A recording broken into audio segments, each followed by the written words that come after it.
Liverpool terrorist bomber and alleged Christian convert Emad Al Swealmeen had reverted to Islam in the months before his attack outside of a hospital on Remembrance Sunday, according to claims made to a leading British newspaper. Sources speaking to Britain's newspaper of record, The Times, on Saturday claimed that investigators believed Al Swealmeen, a Middle Eastern migrant who had entered the UK illegally and twice had his asylum claim rejected, had been practicing Islam in the months before the November 14 attack, despite many of those from the Liverpool Cathedral community claiming that he had become a committed Christian sold on Jesus. Associates of the migrant man reportedly told investigators that Al Swealmeen had reverted to Islam, though regulars at local mosques and a Muslim community center told the newspaper that they did not recognize the 32-year-old attending any of their venues. Similar reports were made earlier in the week to other news outlets, with sources claiming to The Telegraph that Al Swealmeen was seen attending mosque all day every day during Ramadan in April, the month which investigators believe the failed asylum seeker had begun planning his attack, and was allegedly seen praying with a Muslim in the week before the bombing. Intelligence agencies and counter-terrorism police are still looking for a motive for the bombing, declared a terror attack outside of the Liverpool Women's Hospital last Sunday, moments before the 11 a.m. remembrance service of the nearby Church of England Cathedral.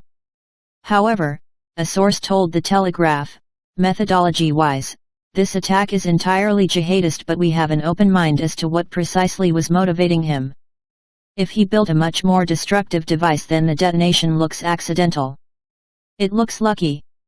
Both The Times and the newspaper have reported the theory that Al Swealmeen was trying to atone for leaving Islam, with sources speaking to the claiming that investigations are underway to determine whether he was groomed by Islamist extremists to commit an attack to atone for apostasy.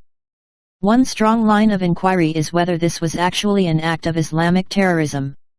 Investigators are considering if fundamentalists preyed on the bomber's sense of guilt after converting to Christianity, and that the only way he could seek forgiveness was to become a suicide bomber.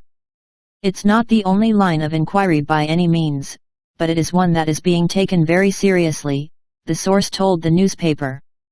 It is still not entirely clear the background of Al Swealmeen, with several media reports claiming he is of Syrian and Iraqi heritage, while the BBC refers to members of his tribe in Jordan, telling the news outlet he was Jordanian but born in Iraq. His family then allegedly moved to the United Arab Emirates in 1996, and the young man had left for Syria 12 years ago before heading to Turkey.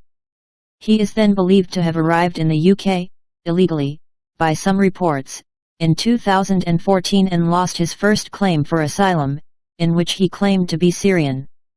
He lost further appeals in 2015, and in August of that year he converted to Christianity. He was confirmed in the Church of England in 2017 before the church lost contact with him in 2018 or 2019.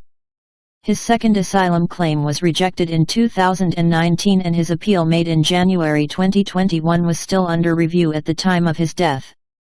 Al Swealmeen's device exploded while he was in a taxi outside of the hospital, claiming only his life but causing the injury of driver David Perry, who managed to escape the vehicle in time.